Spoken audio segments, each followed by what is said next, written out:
Sir కాళీగడ చూస్తున్నాడు.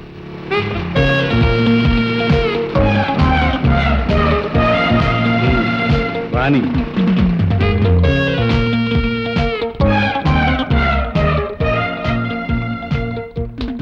Good morning. ఏంటి గురు కబురెట్టావు? ఎవరిదైనా కాల్ తీయాలా, చెయ్యి తీయాలా, నోరు ముయ్యాలా, లేక సరాసరి పైకే పంపాలా? నువ్వు సెలవిచ్చినట్టు చెయ్యి తీయడానికి, కాలు తీయడానికి, నోరు మూయడానికి, పైకి పంపడానికి నా దగ్గర చాలా మంది మనుషులు ఉన్నారు. మరి నన్ను పిలిపించి నా టైం వేస్ట్ చేయడం ఎందుకు గురు? ఎందుక? వాళ్ళు తీయబోయే కాళ్ళు చేతులు నీవి కనుక. ఛా